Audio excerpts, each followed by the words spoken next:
Hi, and thank you for joining us. Today's event is part of FSCJ's Entrepreneurship Education and Training Grant. And the purpose of today's workshop is to give you all the opportunity to see how students in career areas can become entrepreneurs. Our event today will be led by Dr. Nancy Rossiter. She is an author, an entrepreneur, and an FSCJ business professor. And we will be interviewing Ms. Sequoia Williams. She has taken her passion for early child care and early childhood education and turned this into an opportunity to be her own boss. And so today you'll get to hear about what makes a successful entrepreneurship venture in early childhood education.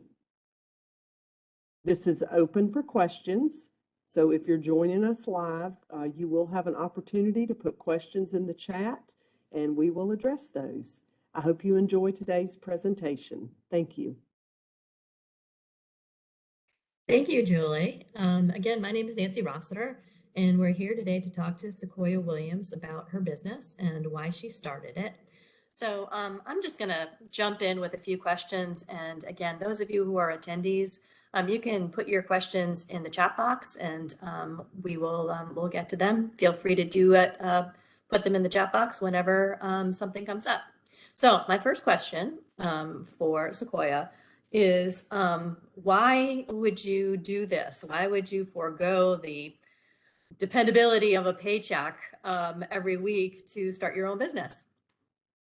Okay, so of course I received my degree in education, and I've always had the mindset that I wanted to start my own private school. I've always been the type of person that I didn't want to just stop at a certain point. I always wanted to go above and beyond. And so education has been my passion. My family actually started a daycare. I was 5 years old and it was 1996.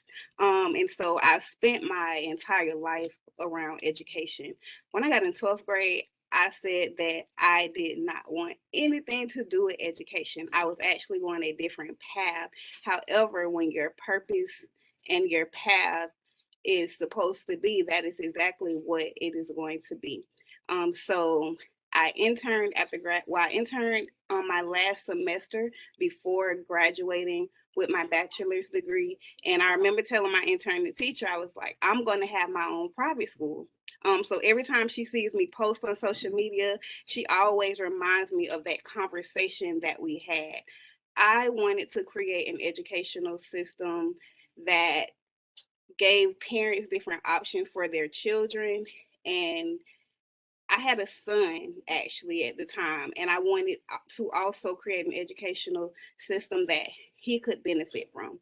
I'm a big education freak. I feel like education is very, very important. I feel like reading and writing is very, very important. Of course, a lot of people say that now in this generation, I've been hearing a lot of people say that you don't have to have a degree to do certain things, but I feel like my degree in education really helped me on the path to start a private school so that I can create something different, an educational system that is fun, that is challenging, something that gives parents options because some people don't want to put their children in public school.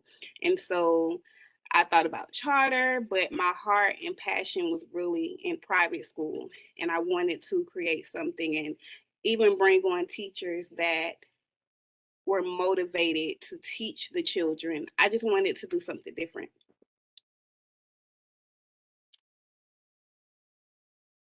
Looks like you and I have a lot in common. Both of my parents were teachers as well, and I myself said that I was never going to go into education, but here I am.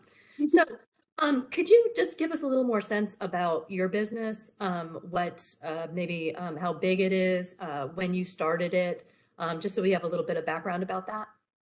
Okay, so the daycare was established while I was in school in 1996. So in about 2013, and need I remind you, I said this in 2012, 2013. 2014 that I wanted to have a private school. The private school did not open until during the pandemic in 2020. Now, at this time, everyone was homeschooling, and into August, after that spring break into August, school was about to start. So I was like, okay, I think I'm going to just jump out there and do it. And that's what I did, even during the pandemic. So when we first started, our numbers were good. I only wanted 12 students per class, and the numbers fluctuated. They fluctuated between 10 and 12 students per class. So we have two sides. We have a preschool side, which is ages 2, 3, and 4, and then the private school, which is Creative Success Academy, is VPK through 5th grade. And we did that because, of course, we wanted our students from the preschool to just, flow into kindergarten. Some of them did, some of them didn't, but we had a great amount of students and parents who decided to, okay, I like what I got in the early childhood setting, and I want to continue my children receiving this education. And so a couple of our parents, I want to say 11 or 12 is what we started out with this year in kindergarten. Our parents did flow into our kindergarten class. Now, last year, all of our kindergarten students were like freshly new, because we didn't start until after like graduation and everything, so we didn't promote it that much. But I did have a good turnout for my kindergarten class last year that eventually turned into 1st grade. But I just decided something during the pandemic. I did all of the necessary steps to start, and here we are today in year 2 of the private school, going into year 3. And I'm very, very excited to go into year 3 because I've just learned so much in these last 2 years. Okay, great. Well, you obviously needed some resources to get started. So how did you find the resources in order to get your business up and running, and what type of resources did you need? Yes, so in order to start the private school, I did some research on the local Duval County School Board website, reaching out to the Department of Education, establishing the school, number one. So in order for you to, of course, start a private school, you have to establish your business. You have to get a number from a school number from the Department of Education so that you can be noticed as a private school. Just reaching out to different to local coalitions that's in our community that could guide me in the necessary steps and the right steps to start a private school. Of course, zoning, finding a building, all of those things play into effect. Researching curriculum, because of course you need curriculum to start a school. That is like the number one thing, and not just any type of curriculum, but a curriculum that will benefit the children in today's society. So I did call a few private schools to get an idea of what type of curriculum that they used.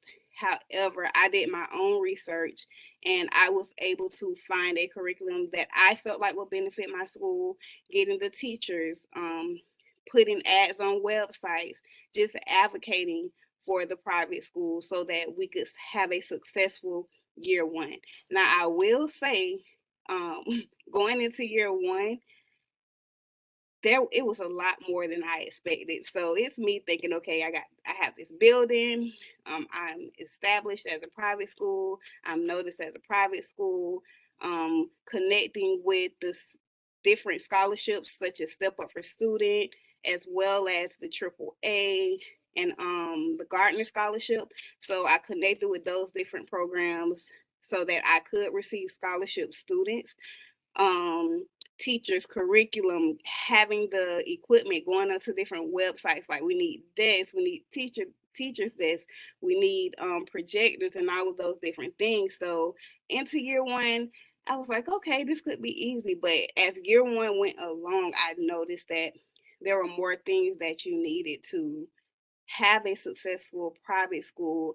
And so that's why I say I learned a lot, because of course I came in thinking, okay, I had it all. I know what to do. but it's a learning process. So you start something, and that's the thing. So a lot of times, like, people are afraid to start things because they don't know where to start.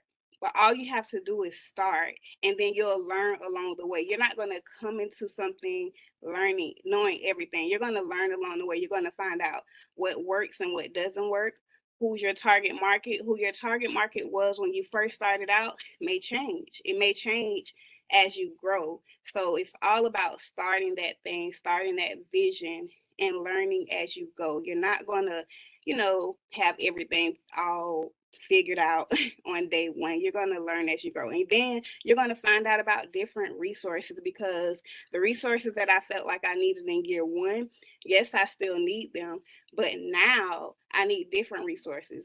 Because when I first started off, I started off as a for profit, but now I am a non for profit, and I have access to a lot more resources than I did before when it comes to my students who have IEPs, when it comes to technology and equipment and different programs that I would like to implement at my school.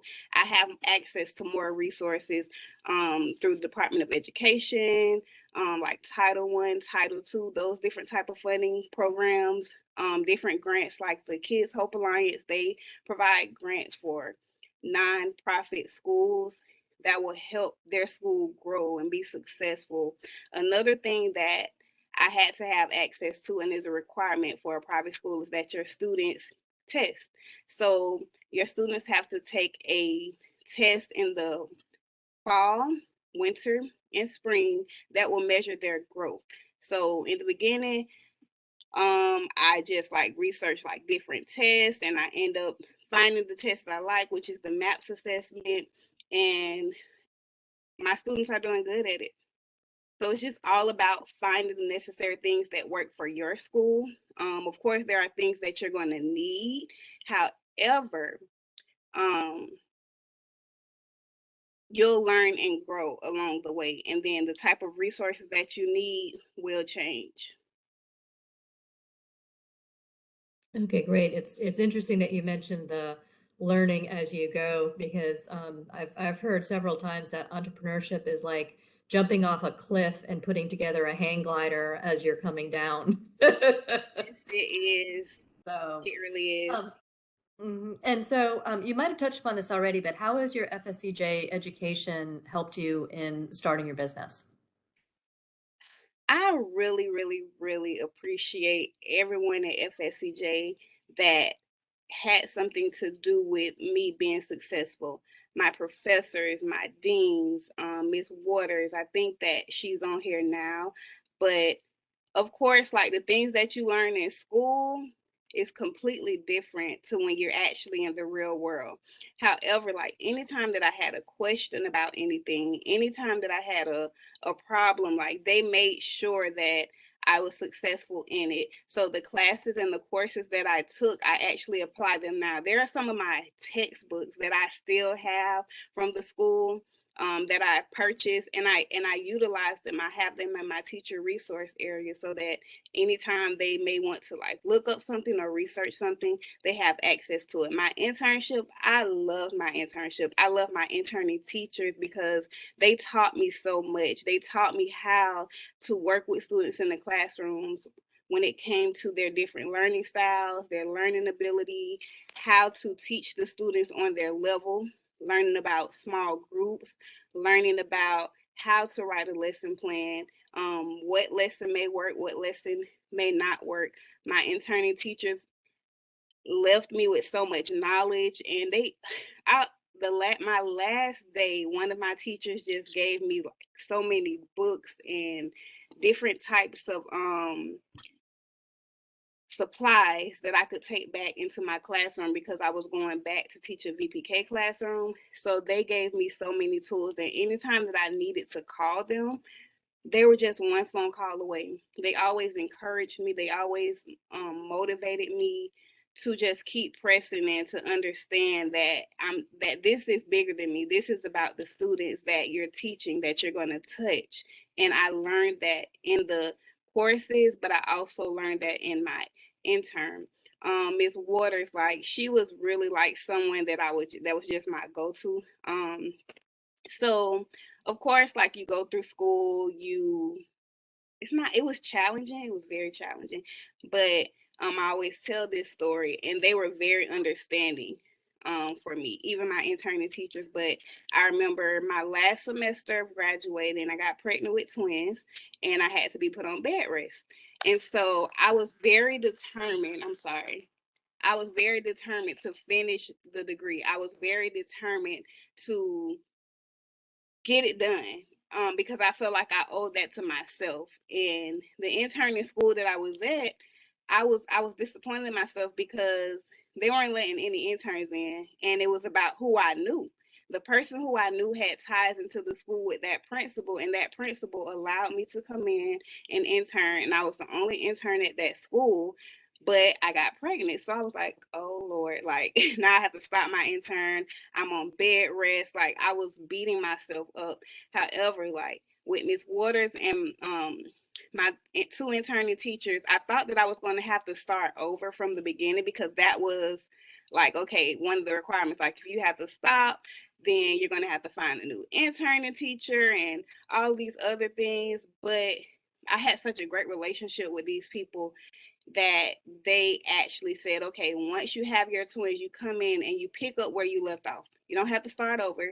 Just, um, take your bed rest, have your twins, come back in, finish where you left off. And that's how I got to work with two different teachers, because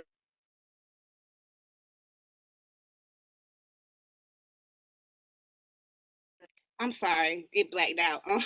But that is how I ended up grade levels, because I started off with a kindergarten class and I finished my internship with second graders. So that was just an obstacle for me. That was a challenge for me because I'm such an overachiever. Like if I start something, I have to finish it.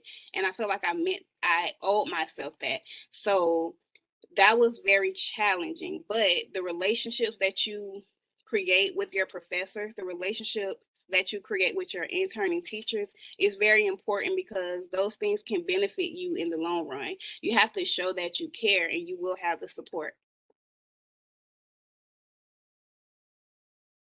Okay, it's great that you brought up the importance of networking, because that's critical for entrepreneurs to have, people that they can talk to, and that, in FSCJ, I always tell my students, make friends with your professors, because they can help you out. They can act as a sounding board for any ideas that you have. Most of them have been through it, at least in the business department. Many of our professors there have started their own businesses, and so they can actually give you the practical advice that you might need. Yeah. So we generally talk about, challenges and successes. You mentioned having twins during this whole process. Was there any other big challenges that you've met in this process of starting your business? Yes. So, a lot of challenges. Where do I start? So I heard you say earlier, like, what made you leave a guaranteed like paycheck and go into starting your own business? Number one, that was a scary thing to do. Number two, making sure that I did the right thing when it came to these students and their education. A challenge for me was like in year one, there were things that I did not know, and I was really frustrated, and I felt like I was going to like lose business and different things of that nature, because there were things that I did not know. And when you want your business to be successful, you pay attention. Of course, you're going to pay attention to the numbers. You're going to pay attention to what type of effect it has. You're going to pay attention to um, like the retention. Like, are your teachers like going to return? And so those were things that I was challenged with in year one. I was challenged with keeping students and making sure that I provided the necessary resources that these students needed. And I felt like at the end of last year, of course, like we're always hard on ourselves. Um, we always feel like we're not doing enough or we're not doing something right. But of course, when we see numbers or if we see progress, then we're like, okay, I kind of have the swing of things. But it was just all a matter. The challenge for me was just making sure that I wanted my teachers to enjoy it. I wanted my students to enjoy it. I wanted to make sure that I had the right things in place. And I felt like in year one, that was my challenge because I did not have everything that I felt like I needed. I was just told to start. And so because I feel like I didn't have everything that I felt like I needed, as a result, I lost a student and I beat myself up about it. But I kept going. And just because you are faced with a challenge doesn't mean that you give up the first time. That means that you learn from the mistake that you felt like you made. You learn from what you feel like you didn't have, and you learn about it. You give yourself that knowledge. You find different tools and resources that will work so that it can work, but you don't give up just because it's not looking the way that you want it at the moment. Because eventually, whatever you see is going to happen. So you just have to keep going. And there was a point in time last year where I said, "Hey, I don't think I want to do this. I want to give up." But I had to keep going because I know that my ultimate goal was to create an educational system, a school that students will enjoy and learn. Of course, you're going to have hard times, but it's what you do in those moments that matter. So you have to take what you learn from what you didn't have. You have to take what you learned from trials and you have to apply that to what you want to make it successful. So those were my challenges last year. Just feeling like I lacked resources, feeling like I made a mistake in starting this school because this isn't just something small. This is a big thing. Like the weight of a child's education is on your shoulders, and wanting to do it right is something that I really felt like I beat myself up about. And I just had to learn that you learn as you go. You learn as you go. And I keep telling myself this: whatever happened last year, whatever resources that you didn't have last year, um, bring them into this school year. And that's what I did. Um, so Yeah, it's important to have a long-term orientation when you're an entrepreneur, because if you focus in on the daily things that are not going right, it can drive you completely crazy. So thanks for sharing those challenges. And then on the flip side, what has been the part that's given you the most joy, the successes that you've had? So what's giving me the most joy is seeing my students. So right now this week we are in the middle of taking our MAPS assessment, which is the spring test that I was just talking about. One of my students came in yesterday and he said, "Miss S," because they call me Miss S. He said, "Miss S, today I'm going to take my test. I'm going to do good. I am not going to rush through my answers. I'm going to make sure that I read them correctly, and I'm not going to just click any answer." And he was like, "I'm so excited about taking my test." And so we just went on to having a conversation. I said, "Well, your teacher must be told you that." And he said, "Yes." He said, "I have an amazing teacher." And then I was like, "Oh, you do." And he said, "And I have an amazing principal too." And so things like that really warms my heart to see that the students, like, of course, a lot of kids don't like coming to school because of like the challenges that they may have in the classroom, but it really makes me happy knowing that I have teachers in place, like that particular teacher who actually pours into her students, that makes her students feel good about coming to school, even for him to say about his principal. Of course, all students won't like their principal, because sometimes we have to be the disciplinary person. However, just hearing a student talk about school and talk about taking a test in that way really makes me happy. Even to have parents that, promote your school in a good way. Even to have parents come in and just tell you, "Hey, we love what you're doing here. My students are returning." That just really makes me feel good because that lets me know that I'm doing something right, that my teachers are doing something right, and that we are actually preparing these students for their future. So that's what really makes me happy. Okay, fantastic. Well, I have gone through my prepared questions. And can we, is this me? Have my camera stopped? I can see you still. Okay. All right. Okay. Maybe it stopped on your side. Sequoia can see me, but anyway, I thought at this point I would turn it over to the attendees and see if they have any questions for Sequoia. I saw some questions at the bottom. I just don't know how to. Okay, I see. I see. Okay, I see some. Someone said moving from for-profit to nonprofit status opened up the marketplace and funding streams. What I am hearing is that to be a success, it's important to surround yourself with people who will champion you and your goals. I completely agree with that. So it's all about who you network with, who you surround yourself with, the people that motivate you, the people that want to see you win. It's very important to have like-minded people around you so that you can be successful, so that you can learn new things. I was very antisocial at one point. And because I was a shy person, I this what I'm doing now is something that I would shy away from.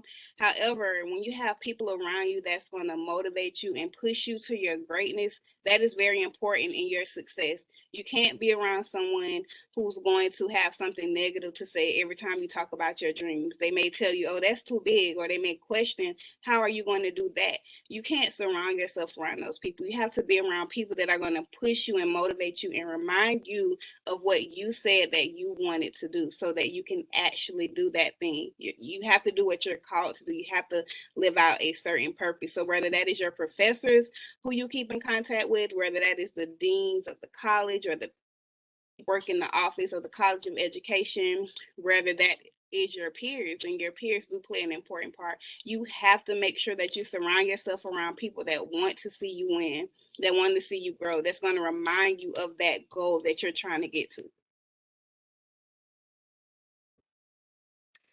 Sequoia, are you able to see the other question in the chat? It says, what types of feedback do you get from parents, and do you survey them? Yes. So we do have a parent suggestion box, and then I'm actually putting something together. We're going to have a parent night the middle of April, April 20th. We're going to have a parent night, and I'm going to present to them new programs that we're going to implement at our school, and I'm going to get their opinion. So we're going to have a STEM program. We have different options of the type of STEM programs that we can have. So you have the robotics, you have engineering, you have coding, just to name a few. And I think that it'll be important to get the parents feedback on which program they would like their child to be exposed to. And um, once we get that feedback, of course, we're going to tie it into what we implement at the school. But we also have a parent survey that asks the parents about their experience for the school year, the experience with the teacher, what did they like, what they didn't like, if there's anything that we can do better to serve their children, is there anything that we can do better to serve the parents? Because the parents play an important role as well. So we do have a questionnaire that we do allow the parents to fill out at the end of the year. And I've been thinking about implementing it in the beginning, middle, and end, because the parents and the students are what keep us going. So it is very important to get your parents' feedback. So I may tweak some things on the parent questionnaire this year because some things have changed, but we do have a survey that we allow for the parents to fill out, whether it's a different type of program or resource that they feel like their child needs, whether it's the teacher or whether or not it's myself, because I know that I'm not perfect and there are things that I can do better as a leader. So, and you can't be afraid of what they're going to say. You just have to take it into consideration, number one, about who it's coming from, because of course you're going to have some parents who are difficult. So you have to learn to weed those things, knowing the parents that are coming to you genuinely telling you, hey, like, this is what works, this is what didn't work, or knowing the difference between a parent who's just angry and upset because you made them mad at the moment. But it's very important to get your parents' feedback. Okay, there's another chat question in the chat. Are there any local resources that you would recommend? Yes, so financial resources. So we do have, of course, parents who pay out of pocket. Of course, your scholarship, Step Up for Student Scholarship, the AAA scholarship. You have the Gardner Scholarship. Also the Kids Hope Alliance.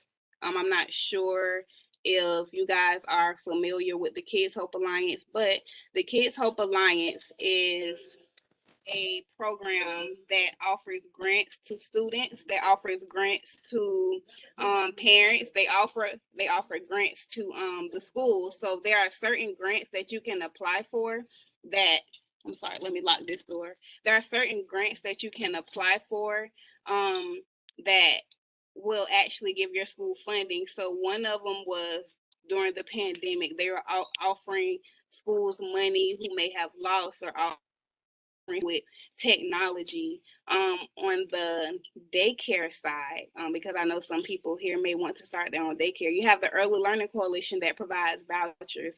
They also provide grants to schools, whether they have grants for-profit schools and nonprofit schools that they do provide.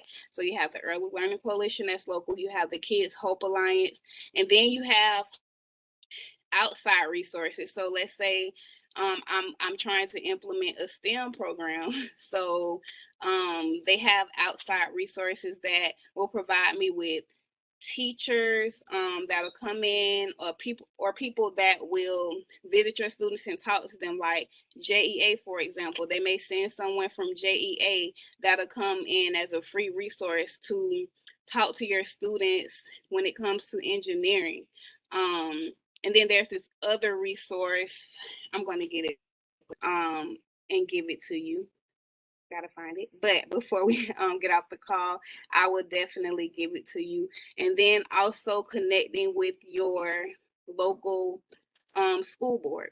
So the school board does offer grants to schools for technology. They offer grants to schools for professional development for your teachers. They offer resources for you to order curriculum. They give you a list of resources or curriculum that you can use in the classroom, just locally. And in regards to starting your business, is that part of the second question? Is that a part of the first question? I didn't quite understand that either. You're welcome. But are there any other questions from the chat? Or Julie, do you want to wrap up?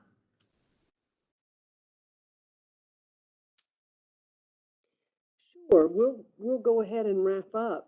Ms. Williams, that was wonderful, and I learned so much.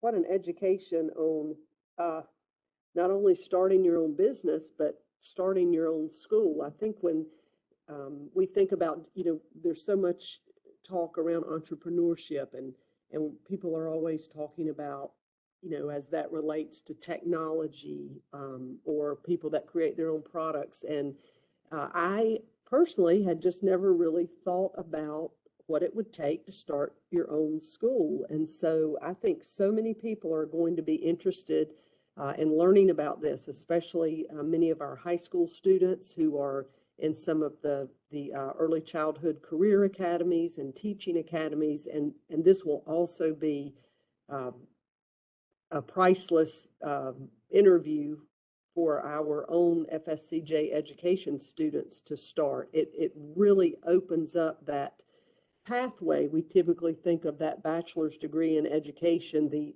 AS degree into the bachelor's degree, setting you up to be a teacher. And I think that you have shared with us and just really given us more to think about when we look at careers in education. So I thank you very much for your time, and I appreciate you letting us record this so we can share this with students. And again, I've put this in the chat, but I want to restate again that your school is called Creative Minds Academy. Am I getting that correct? Yes. And So you're located, or you're close to our FSCJ North campus, I believe, on Dunn Avenue. Is that correct?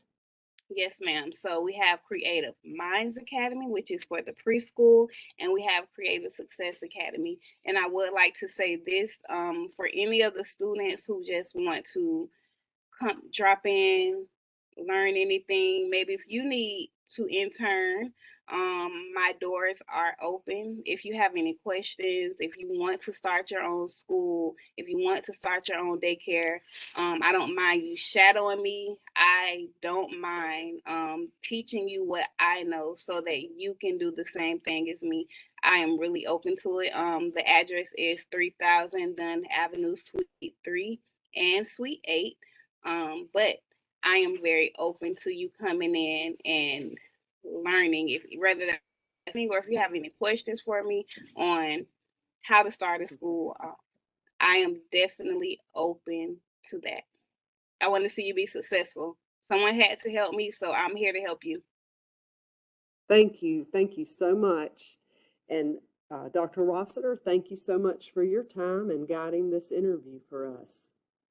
Yes, thank you guys. And I appreciate your time. And that was just really, really informative. And I'm sure my students, my entrepreneurship students, will be interested in taking a look at this as well. Thank you so much for having me. Y'all have a great day. Thank you. You too. Talk to you soon.